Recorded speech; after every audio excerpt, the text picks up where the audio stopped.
Yogena chittasya padena vacham malam sharirasya cha vaidyakena yopakaruttam pravaram muninam patanjali pranjali ranatusmi stuve patanjalim vyasam shankaram cha munitrayam kartra sutrasya bhashyasya kramat vivaranasya cha.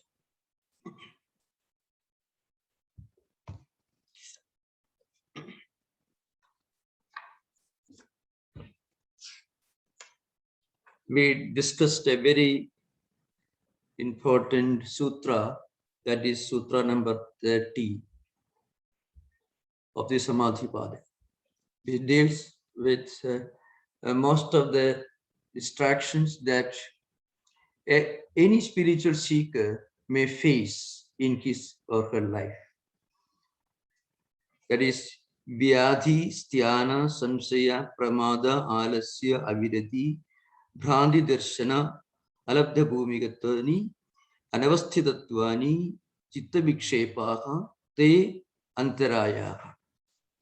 So they are called Chitta Vikshepa, distractions of the mind, disturbances in the mind. Whenever we step into spiritual life,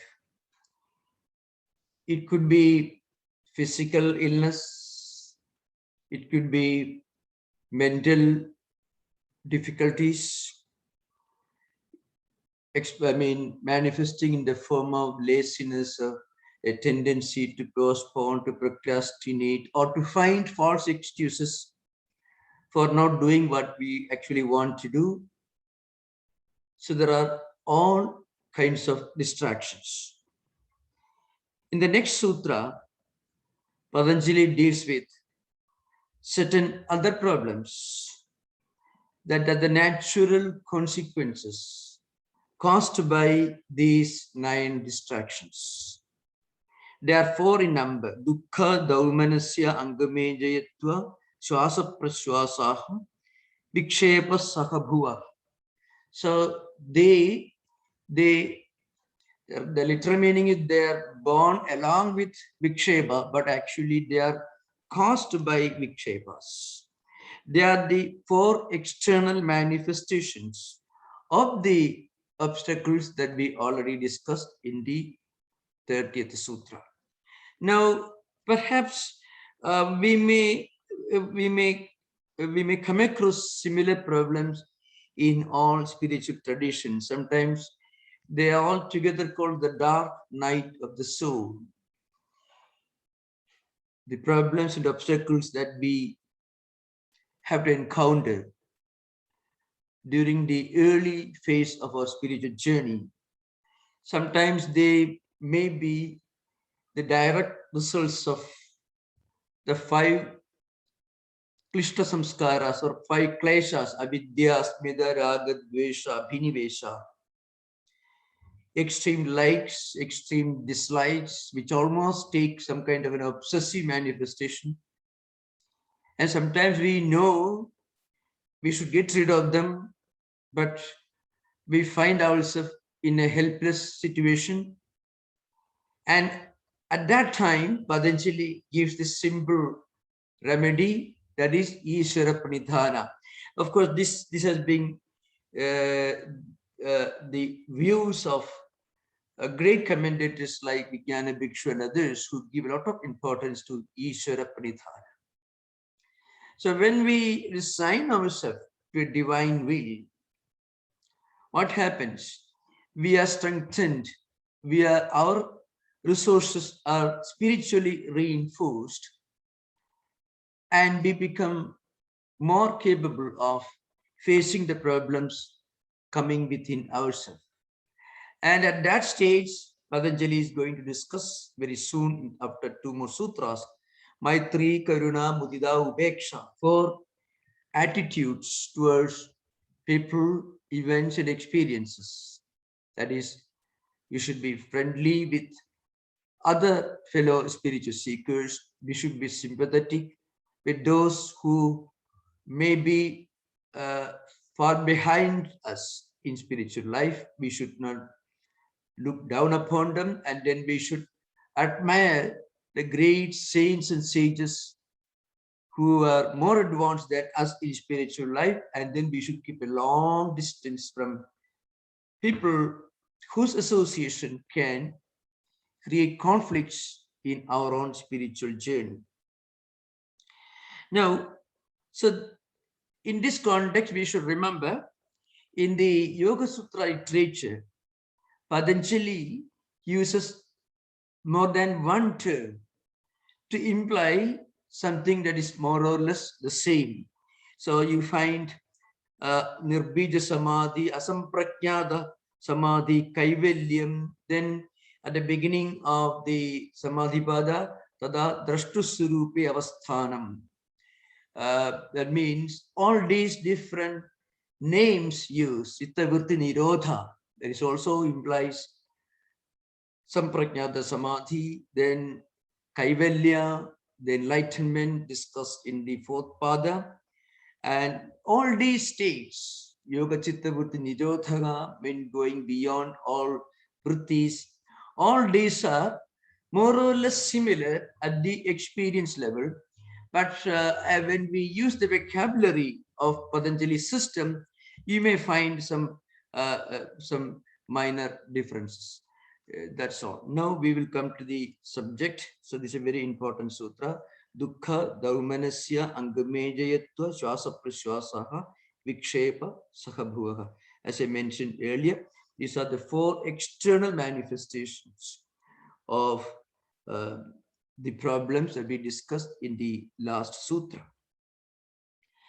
So now one after another. Dukkham. Simple meaning is pain or grief. Now, in what way it appears, it manifests in our own mental, psychological life, we will discuss with the help of the commentators. Dukkham is a sorrow, means, so it is frequently discussed in the Vedantic literature and also Yoga literature, means tapatraya, means three types of dukkha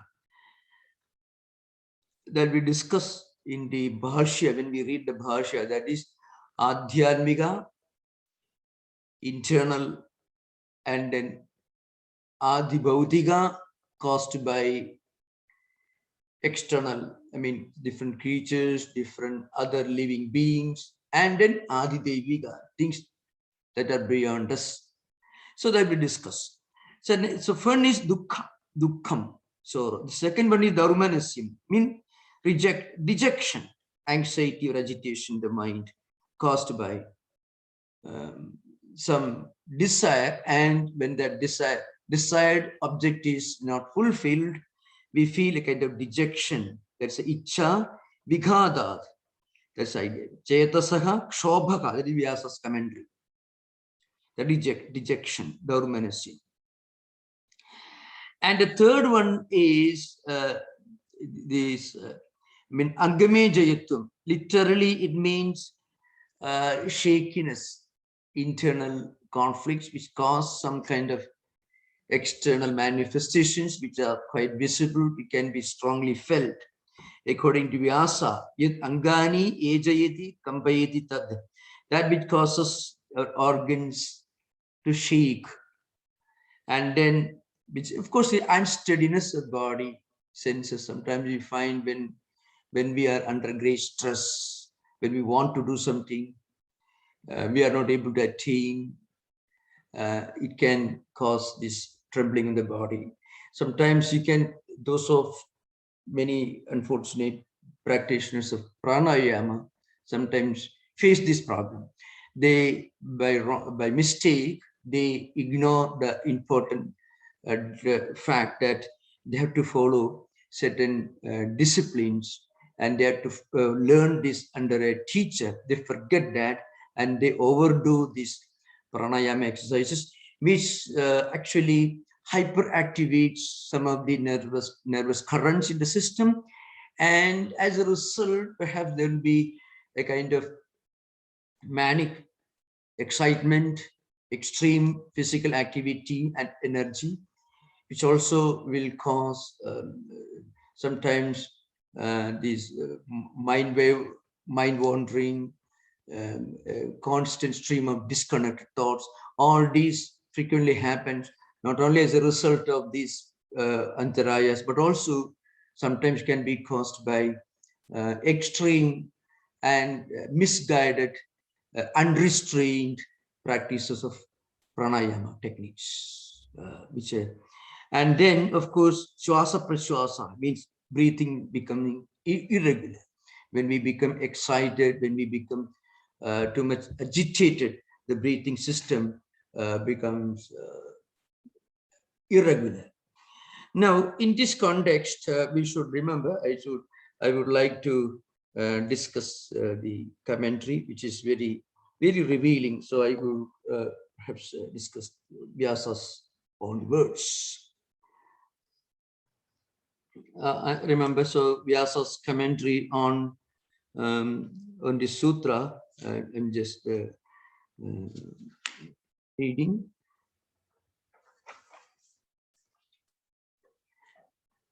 Of course, before we read Vyasa's words on Vyasa's commentary on the 31st Sutra, we should remember some of Vyasa's own ideas that he mentioned in his commentary on the 30th Sutra that we discussed earlier. Now, Vyasa says on this sutra in his commentary, that is Dukkha Darumanasya Angamejayatva Swasa Prashwasa. One important point he makes in this commentary is very simple. Ete vikshepaha ete vikshepa sakabhuvo vikshipta chittasya ete bhavanti. So this is a very important thing. All these problems, the 9 difficulties, obstacles that we discussed in the last session, when we discussed the 30th sutra, and these 4 external manifestations that we are discussing now, that means pain or sorrow or shakiness of the body, excitement, breathing becoming irregular, all these problems, all these occur to persons who can be called vikshipta chitta, means those whose mind or mind is vikshiptam, mana, mind becomes vikshipta. Vikshipta means moving in one direction and immediately moving in the opposite direction. Sometimes you feel extreme joy and happiness and contentment. After some time, suddenly going back to another state and again coming back. Now, I already discussed this earlier. There are 5 states of mind as explained by Vyasa at the very beginning of Samadhipada. They are Kshiptam, that is restless state; Mudam, that is highly stupefied state; the Vikshiptam, distracted, these antarayas and difficulties. 4th one we are not discussing now, Ekagram, that is one-pointed, and Niruddha state, where all vrittis are transcended. Niruddha vritti, that is the highest state. So we are not discussing the first 2 and the last 2. We are discussing the 3rd one, which is Vikshipta. This is a natural state in which a devotee, a spiritual seeker may find himself in at the very, very beginning of his spiritual life. So Vyasa begins his commentary, Bhashyam, Dukkham Adhyatmikam, Adhibaudigam, Adhidevigam cha.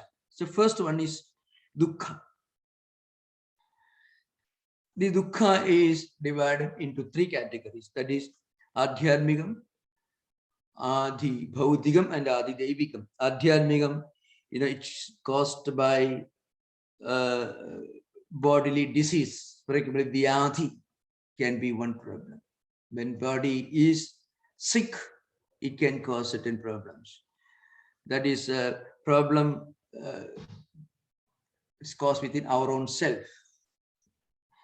And then the next one is Adhibaudigam, caused by others.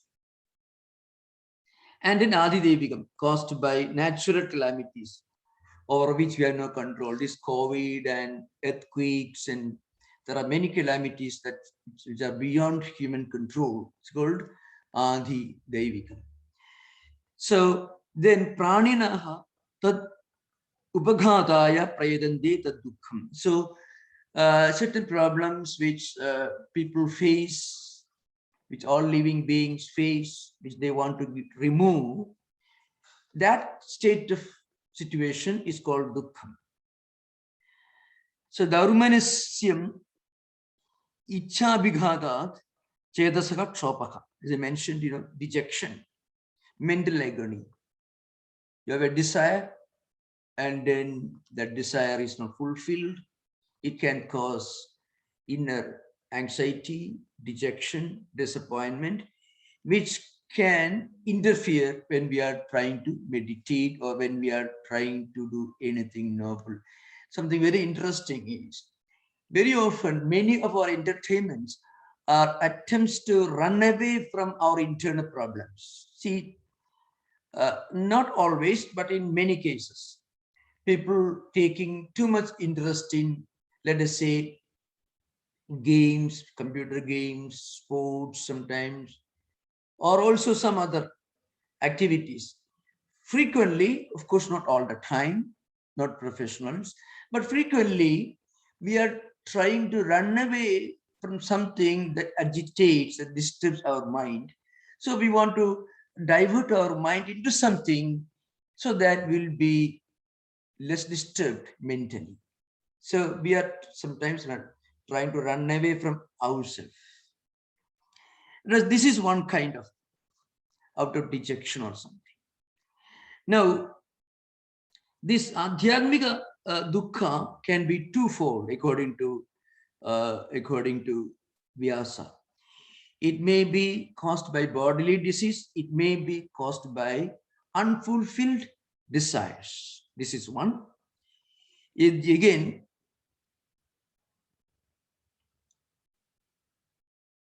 Yad angani ejayati kampayati tat angamejayatam prano yad bahyam vayum achamati iti swasaha yad kaushtyam vayum nisarayati sa praswasaha.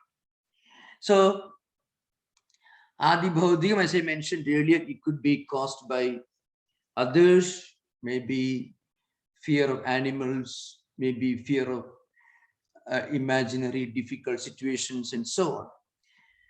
And then they express themselves in the form of irregular breathing. Now, Vyasa says, Ede vikshepa sahabhuvaha vikshipta chittasya.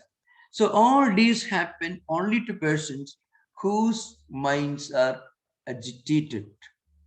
I mean, they are not able to keep their mind in a state of tranquility. In the coming sutras, very soon, there is a solution given. So two solutions are actually put forward in the Samadhipada to face all mental difficulties. One is resignation to God's will.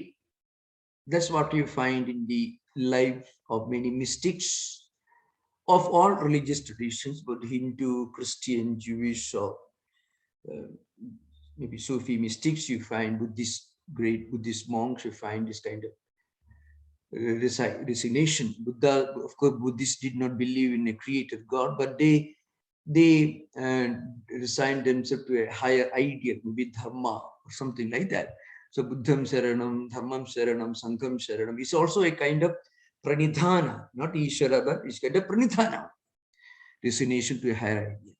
So one is Ishvara pranidhana, which is the view according to many commentators like Vijnana Bhikshu and others who are great devotees, who bring in God frequently, very often, bhakti idea. The second alternate suggestion that Patanjali gives, ekatattva abhyasa. That means you keep a high ideal, ekatattva, some higher sublime ideal in front of you. And that will reduce a lot of internal and external problems. So this is a very important thing. Sometimes you find people who have made a lot of money, not always through proper means. Sometimes there is a little bit of guilty consciousness. The feeling that perhaps just not the right means maybe. So you find when they reach a particular stage, they want to dedicate their resources, their efforts to some higher ideal. It could be in the form of starting a trust, and all the extra savings profits are deposited in a big trust to help the Ebola victims or those who are suffering from natural calamities in the backward countries. All this you find. Actually, it is a natural reflex action of the human mind, because you want to sleep a little longer and you want to feel a little less anxious about yourself. So actually, it's a very precious thing, to get for at least 6 hours of good sleep, peaceful sleep every day. It is not so easy for a multi-billionaire who may have money, may have piled up money, maybe through some improper channels. So mind will suddenly be pricking from within. So at that time, in fact, this, I don't call it guilt consciousness or anything, maybe too strong a word, but this inner internal unpleasantness may push them to do certain things, and from which they may derive a great joy, starting a hospital, library, things like that. It's actually some kind of a reflex action. But Patanjali says Ekatattva Abhyas means one great sublime principle, and dedicate all your efforts, mind, and thought towards that. It may be you write a big book, you start a big hospital for helping people, or it may be a big movement for conservation of nature. You can find many people doing that. Many of them are pushed by their own mental conditions to do that. But it is certainly very sublime, a very admirable way of diverting their resources to something good, something useful for others. So these are two means, two methods that Patanjali system put forward in this context to get rid of these 9 distractions, vyadhis, dhyana, etc., and their 4 external manifestations, dukkha, darumanasya, etc. So that is an important subject. That's why Vyasa he concludes his bhashya by Atha ede vikshepaka samadhi pradipakshaka tabhyam eva abhyasa vairagyabhya nirodhavya. So you have to get rid of all these problems, means all these distractions which are antagonistic to your peace of mind, to concentration, can be checked. Nirodhavya means can be checked by the practice of abhyasa vairagya. And in the commentaries, you find great commentators like Vijnana Bhikshu says the Ishar Pranidhana is one great method. Suddenly you find many mystics, this sudden change. St. Francis was a soldier, and many, in fact, St. Paul was certainly not a great lover of Christians before he actually became one. So you can imagine. So all these things happen. So this sudden transformation. Of course, we have to remember this, all these problems occur to persons whose minds are vikshipta, means wavering. Of course, there are 5 states, Vyasa says, kshiptam, mudam, vikshiptam, egagram, niruddham iti chitta bhumeha, tatra vikshipte chetasi, vikshepa varjaniya buddha. So he says, those who are restless, stupefied, incapable of doing anything, they may not face these problems because they don't have the mental sensitivity to be aware of their problems. I mean, they are so deep into this problem that they are not even aware of these problems. But those who reach a 3rd state, vikshipta state, they are aware of these problems and they want to get rid of these problems. So you can see in this context a few important flashlights you get from Vijnana Bhikshu, who is the author of Yoga Bhashya Vartika. So he says, "Na kevalamete vyadhadayo yogantrayaha apidu dukkadurubeshu andrayandreshu api bhavadityaha." So he says, all these pain, all these problems arise for vikshepa, for vikshipta chittas, and they are caused by these 9 andrayas. Of course,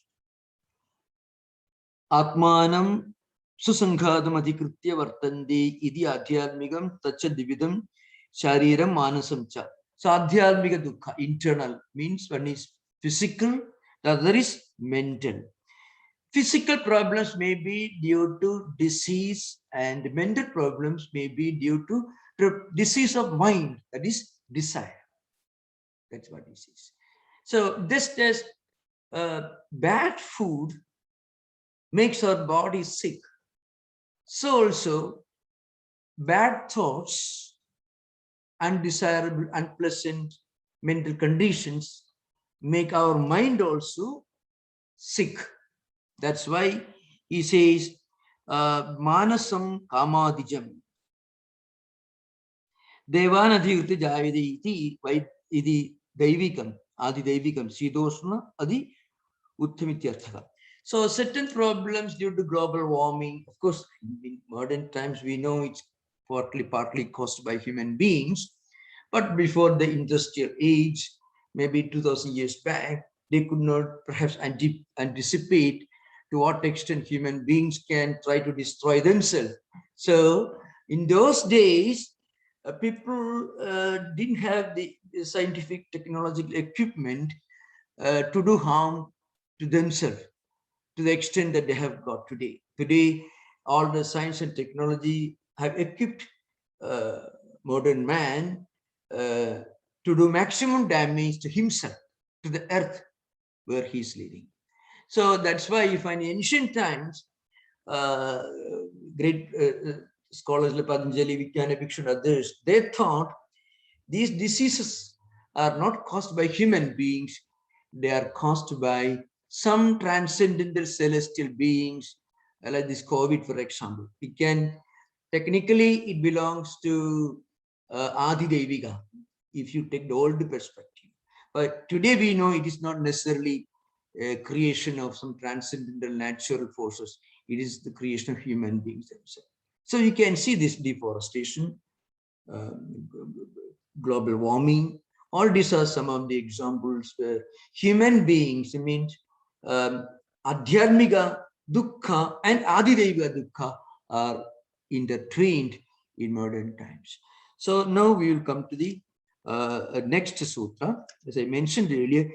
Now, Tat Pradishedhartham Ekatattva Abhyasa Kartavya. That is the 32nd sutra. That is to confront these problems.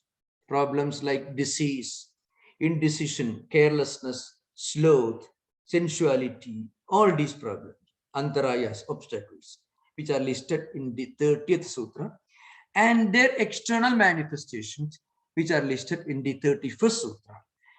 Tat Pradishedhartham means to confront those problems, to block those 9 obstacles, and therefore consequences. What we should do, Viksheva Pradeshedhartham, that's the meaning. Tat here means Viksheva Pradeshedhartham, to confront, to get rid of these problems. What we should do is Ekatattva Abhyasaha, Karta Viveka should be added. So one word should be added at the beginning, Vikshepa Pradeshedhartham, and another word should be added at the end, Abhyasa Kartavya, should be practiced. I mean, Ekatattva Abhyasaha should be practiced, Kartavya. I mean, so I should remember, please remember, Ekatattva Abhyasa is mentioned here. Ishvara Pranidhana was mentioned earlier in the Sadhana Pada, and also in the Sadhana Pada first sutra, at the beginning, the primary stage of Ishvara Pranidhana. And the advanced stage of Ishvara Pranidhana was mentioned earlier, Ishvara Pranidhana Dva and Ekatattva Abhyasa. These are two solutions. In a way, they have a universal application. There are many people who are good people, highly refined, cultured, well-meaning people, but who may not go to a temple or a church or a place of worship. And they don't mind reading great books, but they won't do any harm to anybody. They can practice Ekatattva Abhyasa, and we find many great men and women doing that. And when sometimes you find people who are suffering from serious terminal diseases, maybe also great internal problem, losing a lot of money in the bank, whole industry collapsing, and immediately they take to some philanthropical activities. Great men and women you find. Actually, it is an example of the natural impulsive practice of Ekatattva Abhyasa. I mean, diverting our attention, focusing on some sublime ideal. That is, Ekatattva means one great ideal, one great principle, one great goal.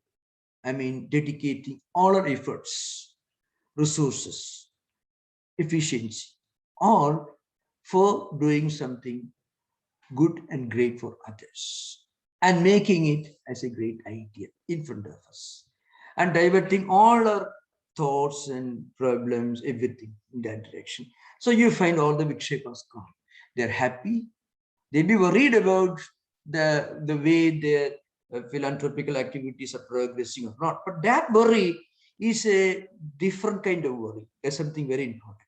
Suppose you are running a great philanthropical activity, maybe doing work, doing philanthropical activity in some backward countries, fighting fighting Ebola, fighting some kind of serious pandemic or epidemics, and you feel worried and concerned. That concern, that worry will not have such a disturbing effect on the mind. But if you lose all the money in the bank, you go and commit suicide. People do that frequently. So these are two different kinds of worries. If you can worry about doing something for others, that worry doesn't crush you mentally. In fact, there is a great joy in worrying about doing something good for others. There's something.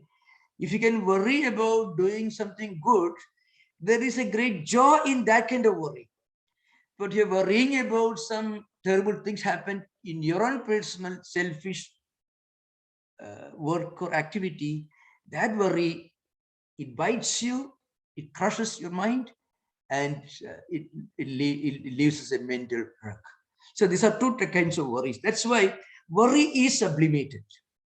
Problems are sublimated. Anxieties are sublimated. That's the relevance of this sutra. Tat pradishedhartham ekatattva abhyasa.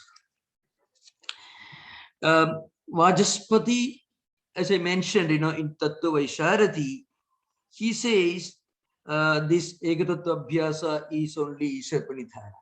He gives only one meaning, but according to Vijnana Bhikshu, it could be Ishvara Pranidhana or maybe some higher ideal. Bhoja makes it a very, very simple principle. He says, Kasminschit abhipside tattve. That is ekatattve. Kasminschit abhipside tattve. Abhipsida means some higher goal, higher object, higher ideal that you like, that you admire, that you appreciate, and you focus all your energies in that direction. So this is the relevance of this ekatattva abhyasa. And the 33rd sutra we already discussed many times in different contexts. It is supposed to be one of the most psychologically relevant and helpful sutras in the Patanjali system. That is Maitri, Karuna, Mudita, Ubekshanam, Sukha Dukkha, Punya, Bunya, Vishayanam, Bhavanataka, Chitta Prasad. So this is a very important sutra. So I already mentioned earlier, Maitri means a friendly feeling. When you meet somebody, you may meet somebody in the airport, in the library, or anywhere, and happen to have a discussion on the spiritual life, and suddenly you find he's also a spiritual seeker like you. And if you have a conversation with fellow spiritual seekers, you find suddenly exchange of views and ideas will reinforce our own conviction and will be helpful in our own spiritual journey. That is Maitri. So we may not be able to associate only with people who are fellow spiritual seekers. We may have to confront people who may be totally different from others, but that one should try to meet and associate with like-minded people who are spiritual seekers. Karuna, as I mentioned, sympathy. Sympathy here means a kind of friendly feeling towards those who may be less fortunate than most of us, and we should be friendly and helpful to them. Mudita, Mudita again appreciation, admiration for towards those who may be spiritually much more advanced than us. Content for those who are less advanced than us, and jealousy towards those who are more advanced than us. Both are equally disturbing, and both are obstacles to the development of Chitta Prasada. What is Chitta Prasada? Chitta, as we know, mind, mind, intellect, the memory system, and the sense of I awareness, the Antakarana we call in Vedanta. That is the real implication, the word Chittam, according to Vijnana Bhikshu and other commentators. Though normally we can say, for convenience, we can say the mental system, we can say mental system, which includes all this.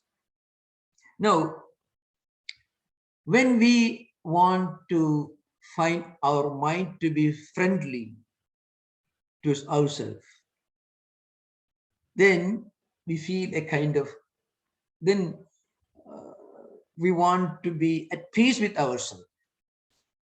And in order to be at peace with our own mind, we should make sure that we don't feed our mind with bad food.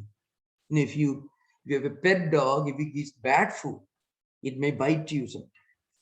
Even the friendliest of dogs can. If you constantly feed it with bad, harmful food, it can do harm to others. But if you feed it with good food, it will be friendly with you. So mind is also like that. So mind should be given good food. And then mind will be our best friend. Otherwise, mind may not be our friend. So when our mind is really our friend, then mind will not remind you of its own existence. Like body.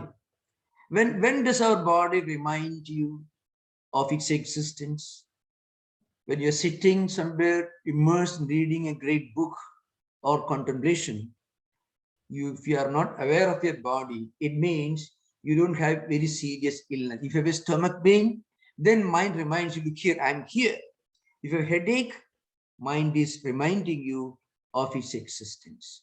So when body, when body doesn't remind you of its existence, it means body is certainly very healthy, very friendly. So also mind, same thing. Mind becomes anxious because there is a problem in the mind. When you don't worry about anything, mind is peaceful. There is no problem in the mind. So also body. Both mind and body in this aspect are identical. So in that state, you call your body is at peace with yourself. Your mind is at peace with yourself. That state of mind is called Chitta Prasada. Chitta Prasada is to be understood two different levels. Chitta Prasada, which is the highest state of the Viveka Khyadi, Viveka, higher wisdom, which is the result of Kaivalya, which is again the result of Samprajnada or Asamprajnada Samadhi, which is the result of Chitta Vritti Nirodha, etc. This is the highest state of Chitta Prasada, where you won't be shaken by disturbed by anything. But there is another kind of Chitta Prasada at the ordinary experience level. In normal days, when we are at peace with ourselves, tranquility, calm and quiet, without feeling any anxiety within, that state also is called Chitta Prasada. Chitta Prasada, but that's an ordinary state of the experience of inner tranquility, peace, and contentment. For experiencing that kind of inner peace and contentment, you should know how to deal with different situations, different persons, different events, and different uh, uh, episodes that we may have to encounter in our everyday life. We may meet people who are like us, Maitri, we may meet people who may be less advanced than ourselves in spiritual life, karuna, sympathy, and we may meet people who are more advanced than mudita, that is admiration or appreciation. Fourth category is upeksha, indifference. About mudita, there is another psychological element involved in this. Why Patanjali says we must appreciate people when we meet somebody, when we meet them, and who are spiritually more advanced, we should not become jealous of them. We should rather appreciate them. When you appreciate a great good quality in others, indirectly you are inheriting those qualities. You are developing those qualities. It's a very interesting thing. When we admire something in others, indirectly we are opening our own mind to develop those very qualities that we find in other people. When we become jealous, what happens? Then we'll be losing our own good qualities. So they work in two different directions. That's why mudita is very, very important. The fourth one is upeksha, indifference. People with wrong attitudes can perhaps disturb our own spiritual life. They can cause doubts, conflicts. We may start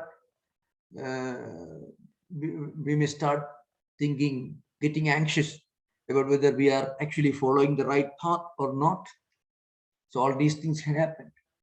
That's why it is important to keep a long distance with people whose association can create problems in our mind. In modern times or even ancient times, we cannot physically keep a distance from people using this kind of judgment. We should not become judgmental. Patanjali is actually placing before us a tool, a method to remain in a state of internal peace, which everyone values very much. So that's an important thing. How to remain in a state of inner tranquility and peace.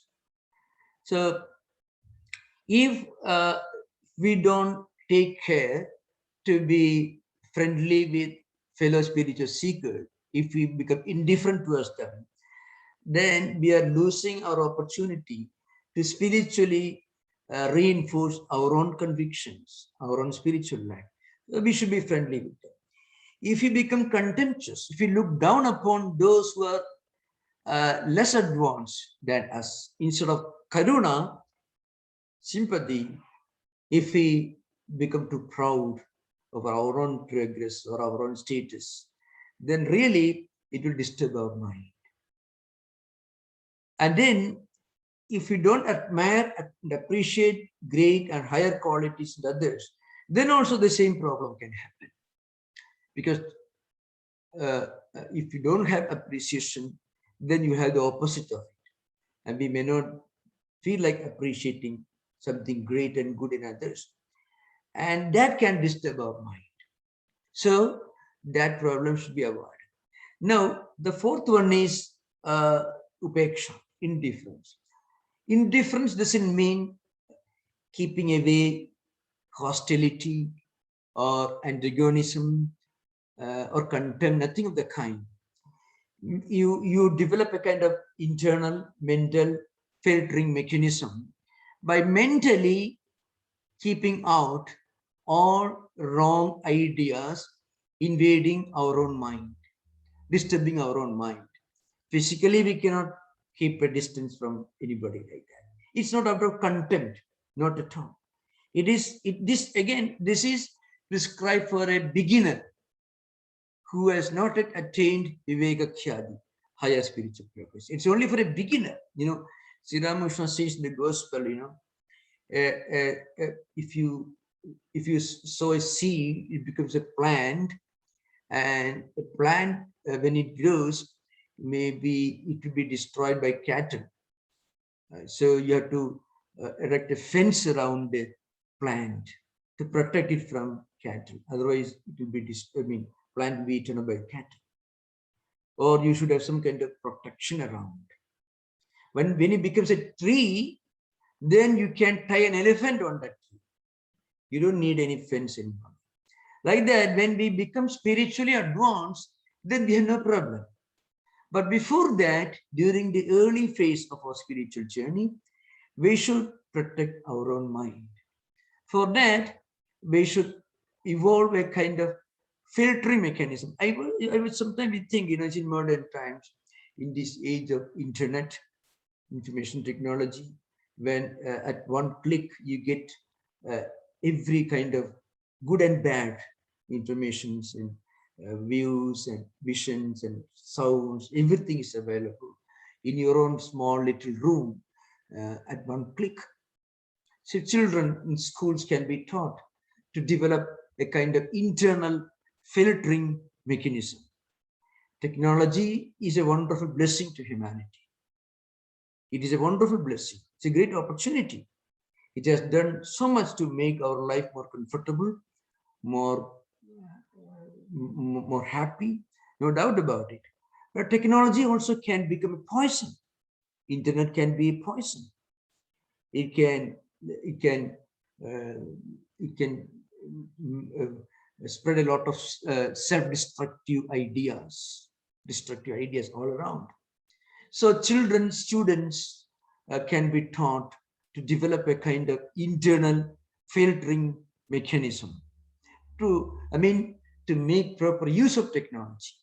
Technology should not use us. We should use technology. We should not be used by technology, but we should be able to use technology. Technology cannot teach us how to, it cannot give us the wisdom to make proper use of it. That technology cannot provide. Technology can provide us comfort, power, and many things, of course, knowledge, all this. But it cannot give us a knowledge how to properly make use of technology, how to handle it, how to manage it. For that, we need a higher tool. So in our ordinary life, this spiritual filtering mechanism, psychological filtering mechanism will be very useful for everyone. Actually, Patanjali has exhausted all possible human life situations in these 4 options: Maitri, Karuna, Mudita, Upeksha. These are 4 tools that we can use when we encounter different situations in our everyday life. And he says,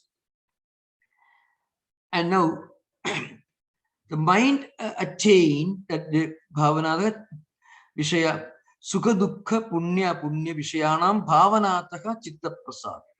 Means mind can attain tranquility and peace only by cultivating these 4 qualities: friendliness, compassion, appreciation, admiration, and indifference towards happiness, sorrow, virtue, that is those who are more advanced than us, and also indifference towards vice. Indifference means neither coming in close contact with the wrong ideal, not fighting with it.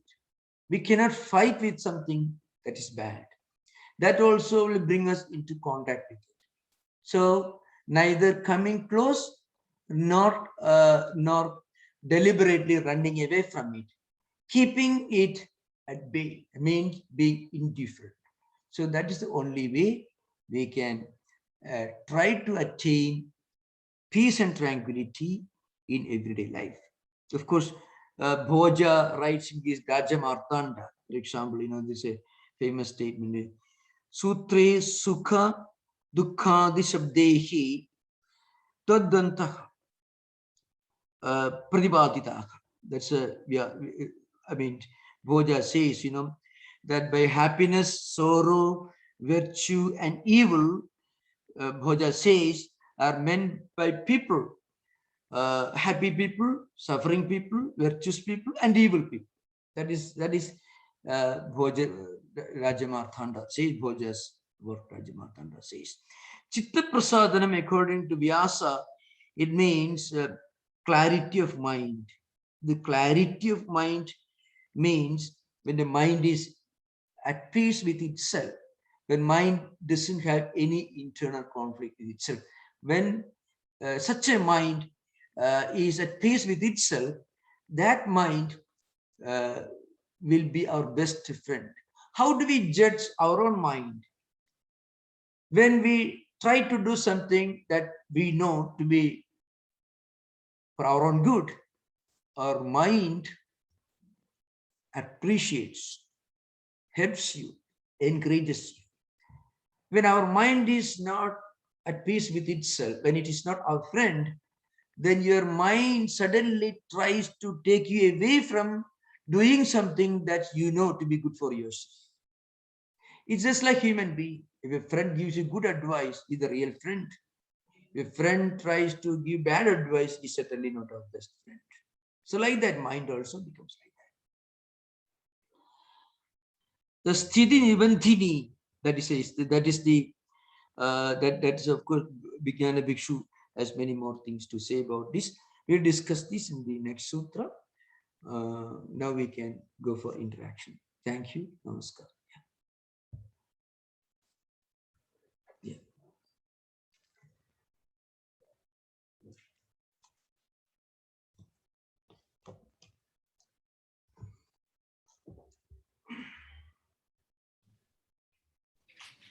Pranam Maharaj. Namaskar, namaskar. Yeah.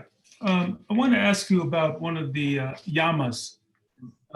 It's in the, of course, in the preceding chapter. Yeah. And this one has to do with, and I know there's a Sanskrit name for it, but it's written, when the yogi is established in non-receiving, he gets memory of past life. I'm not so concerned about the aparigraha. Yeah. So ahimsa, satya, asteya, brahmacharya, aparigraha. Aparigraha means non-receiving. So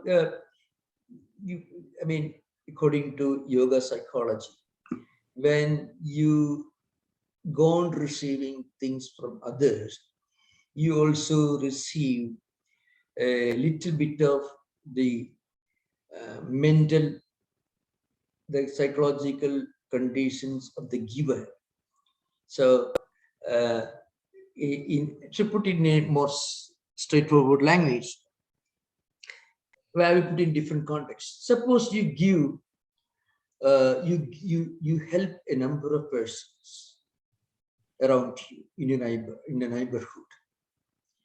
A little bit of the spiritual merits, very good karmas, good karma phalas, results of the good karmas, you will inherit. It will come to you unconsciously. That is the principle accepted in yoga, Vedanta, and also in Buddhism, Jainism, all these things. If you go on helping others, you find why you feel a great peace of mind when you do something good for others.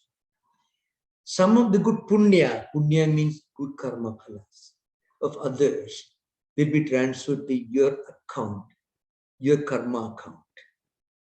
And simultaneously, you may have some, unfortunately, some negative karma phalas also in your account. That will be transferred to the account of those who receive help. I shall illustrate this with an example.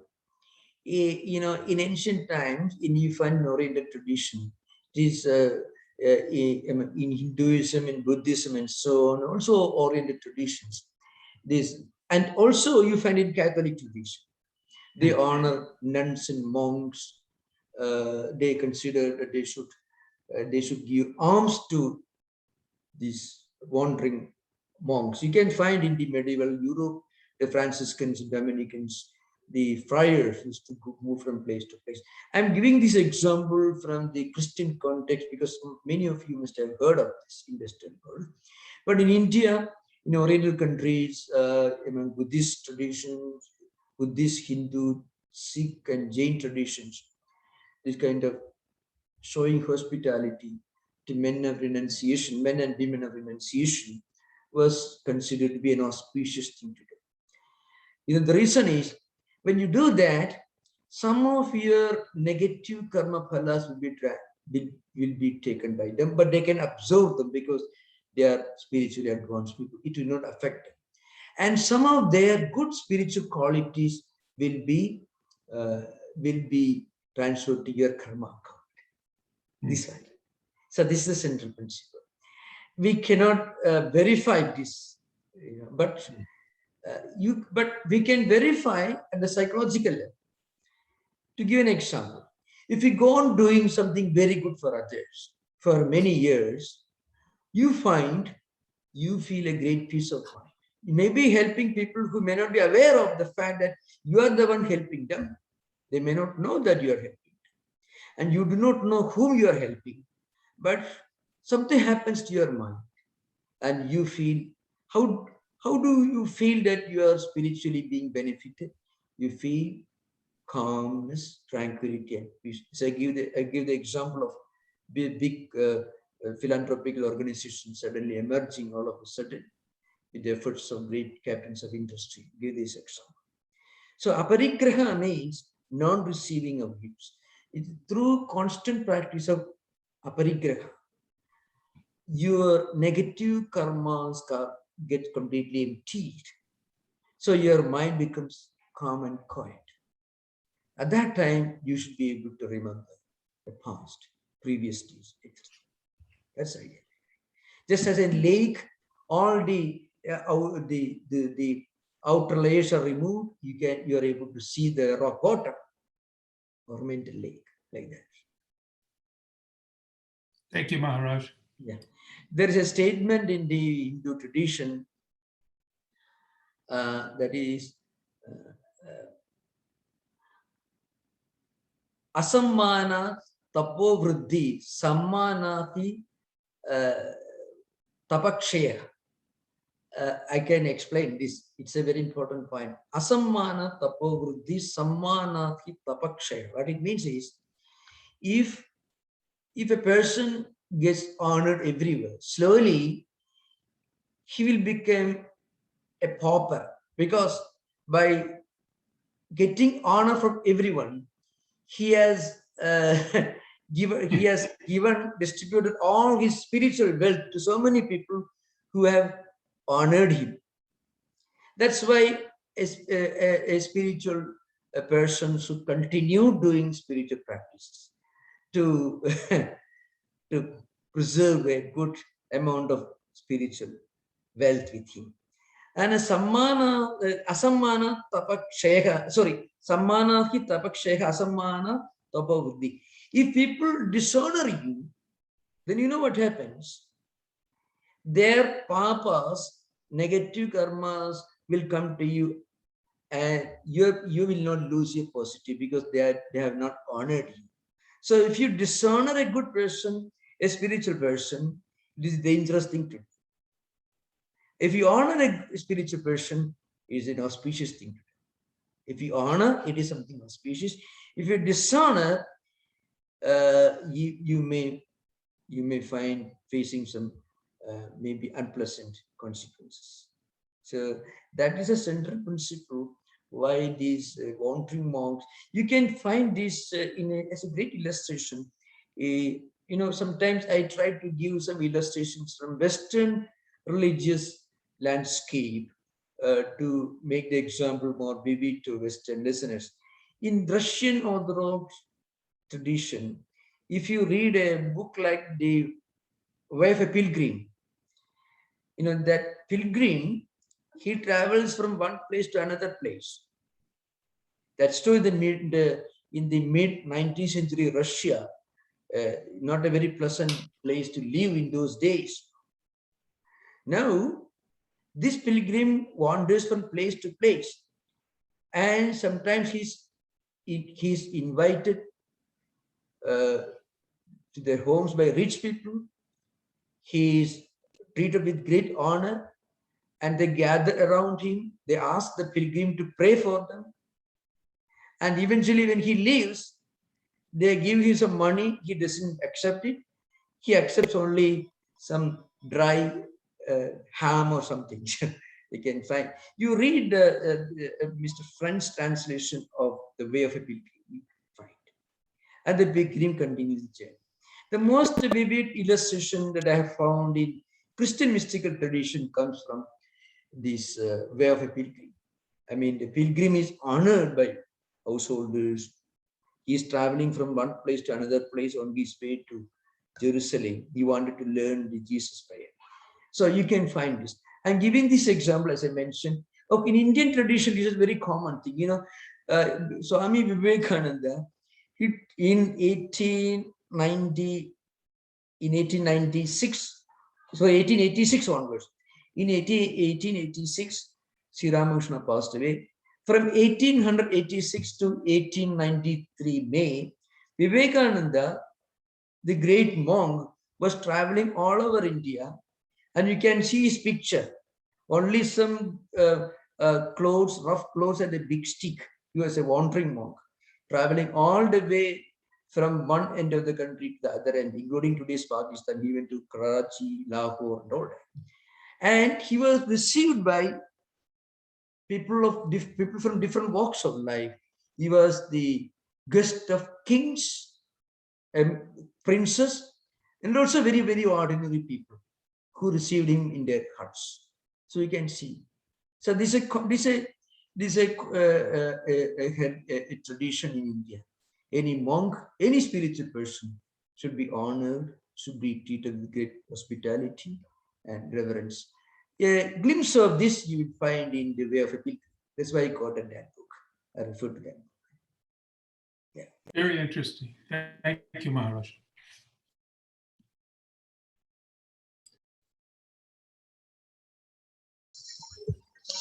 Maharaj, there's a question.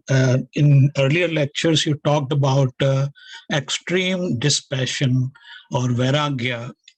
So my question is that at what stage in human life one should be practicing extreme dispassion? Because if you look at the Hindu lifestyle, we have brahmacharya, grahast, sannyas, vanaprastha and sannyas. But in early stages, there is so much struggle in life to survive. One has to be very passionate about survival. And if he is not passionate, then it's contradicting. Yeah. So just wanted to get clarity on this, why people at the older age get more attracted to extreme passion, not in early stage. Yeah, I know this extreme vairagya, extreme dispersion, this extreme renunciation, it is not something that you practice. It is something that you attain as a result of your own spiritual evolution. See, Buddha was not practicing vairagya when he left his kingdom and confessed.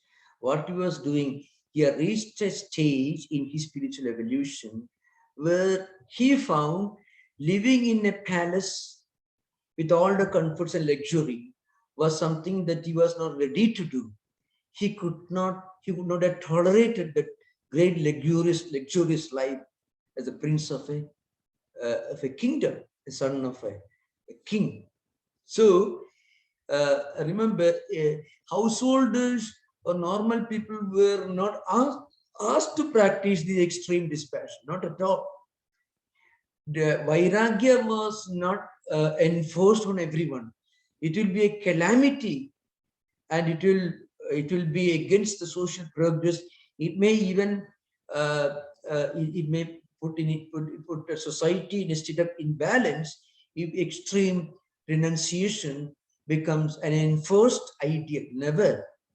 It is a state where a person actually reaches as a part of his own evolution. So Vairagya for the normal householder is it means you make money, wealth, everything through proper dharmic means. There are four purusharthas in Hindu tradition: dharma, artha, kama, and moksha. Dharma is the central principle that should guide you in your pursuit of artha and kama. Artha means the means, wealth, money, all these that are needed for fulfilling your normal requirements in life. Kama means the normal requirements. A householder should make wealth, should generate wealth. I tell you, there are statements in the Smriti literature. Yajnavalkya Smriti, incidentally, is a very important document. It's a kind of constitutional document which gives elaborate descriptions of the signs, the laws guiding property distribution in a family structure. Women should be given 1% Kudayakrama, the particular section of that case. Many of the Smriti literature, they emphasize the idea every householder should strive to generate wealth for the sustenance of his family, his children, his wife, and the kingdom. And you should pay taxes, then only the kingdom will prosper. And he should generate enough wealth to look after his family, children, others. Not only that, if an householder who has a responsibility to his family and children, if that person practices extreme dispassion and renunciation, that householder is an atharmi. He's against dharma. I cannot explain this more forcefully than giving an illustration from Sri Ramakrishna's life. You find Sri Ramakrishna was living Dakshineswar, and he was thinking of God, meditating on God right from his birth. For him, this worldly life was something non-existent. That Sri Ramakrishna was living Dakshineswar, always in Samadhi. Now, there was another gentleman who used to stay outside his room, and he pretended to be a greater mystic, spreading a big this deer skin and sitting there with Rudraksha, all the vibhutis, and they pretend to be a great mystic. But you know what he was doing? And also he was trying to get a little money from some rich visitors who were coming to the exchange. So now there was a problem with this man. His name is Azra, Pradachandra Azra. This man had his wife, children, and parents living in their homes who were suffering, who didn't have anyone else to look after them. And this man had come to this Dakshineswar instead of looking for a job, generating money and wealth to look after his children and family. This man has come to the Dakshineswar. Sri Ramakrishna scolded him, asked him, go and look after your wife and children. Sri Ramakrishna did not appreciate this man's external demonstration of renunciation. So this is a very important point. So you can find these teachings in the Gita also. If you want, you can ask again. I shall give something from Gita. Now the point is, in Hindu tradition, an householder should practice artha and kama. He should generate wealth. He should generate money and all the resources necessary to look after his wife and children and his parents and and if he has more wealth, then he should help his distant cousins and also poor people in the village. So this is a very important principle to remember. Great dispassion and renunciation were never recommended for normal householders. So for them, internal renunciation, they should work hard.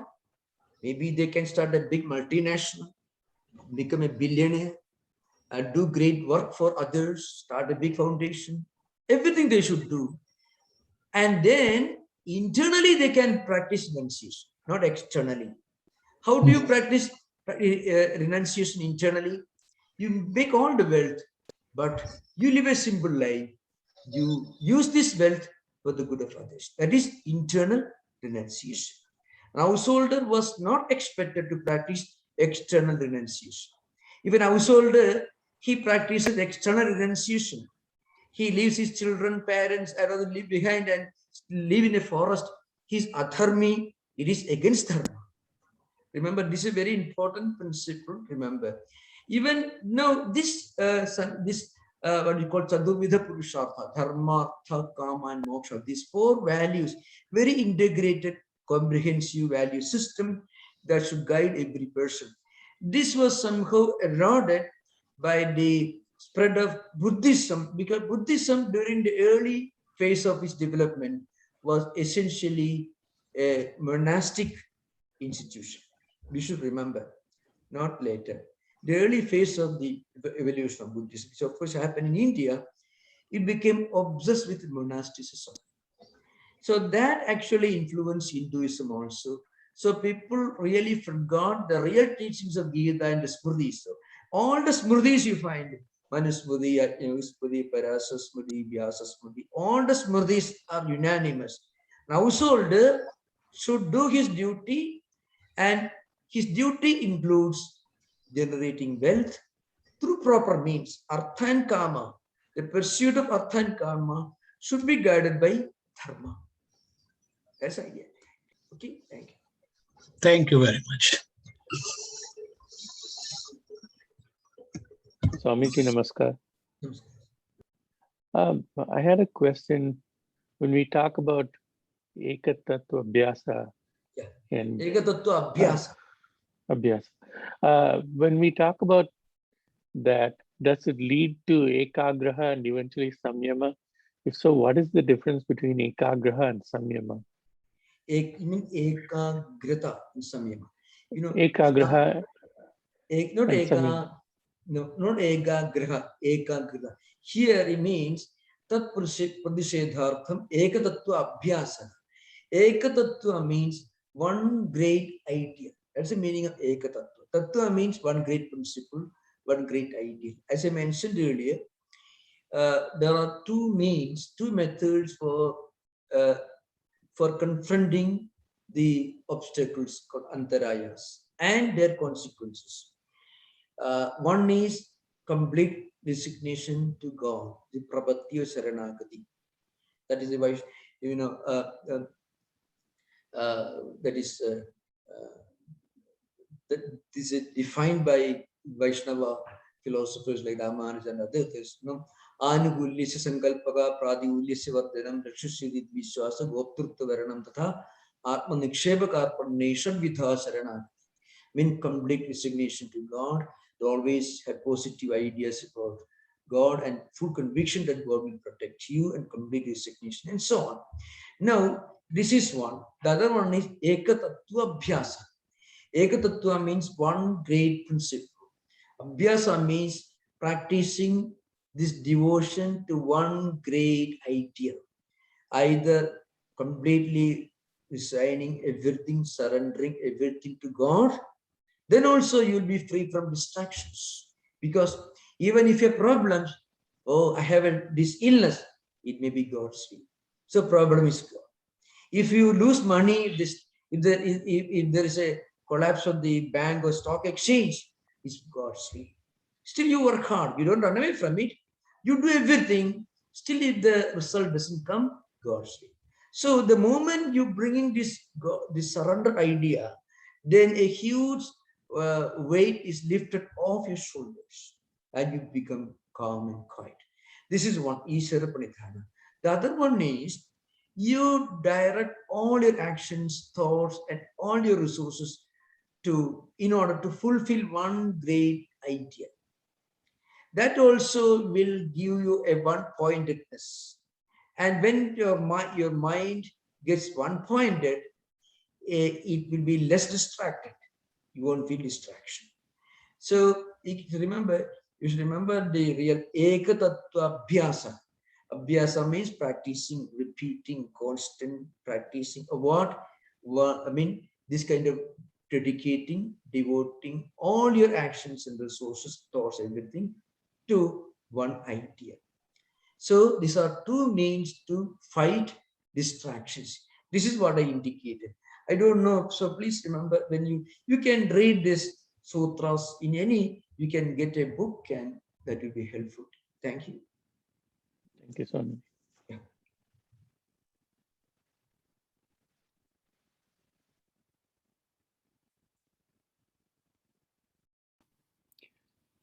Namaskar, Maharaj. No, sir. I was thinking about the historical arc of the Mayatri concept.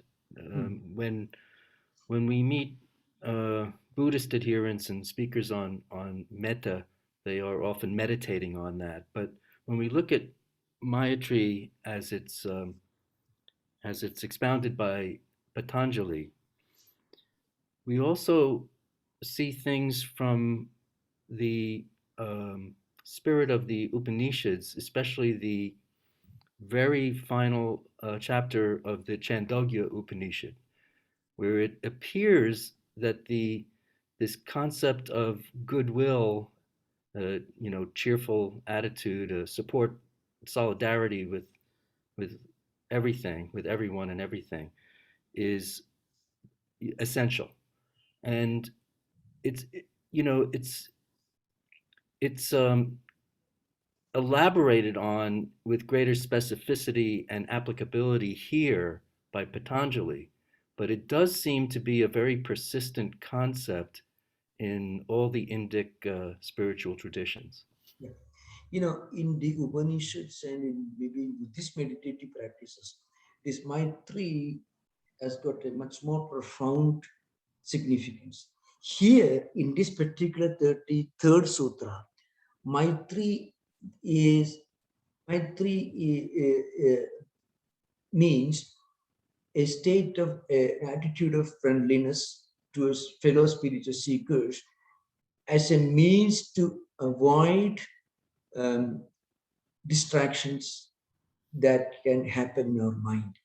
It is just a tool that we use now everyday encounter with people of different types. We may meet people who may be just like us, maybe different from us. So these interactions, maybe discussions, different types of people, different temperaments, can cause distractions the mind.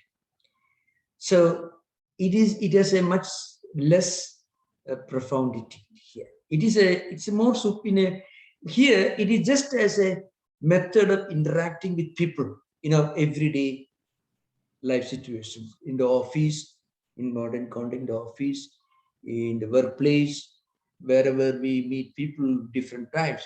We must try as far as possible to interact with people who are spiritually seekers like ourselves. It is not taken as an attitude towards everyone in the world. That kind of Maitri Bhava, that kind of solidarity or oneness, that is a higher state of Advaitic experience. Where when you become a spiritually enlightened person like a Buddha could practice this Maitri even with Angulimala. He was a demon whose hobby was to cut off the fingers of people whom he met in the forest.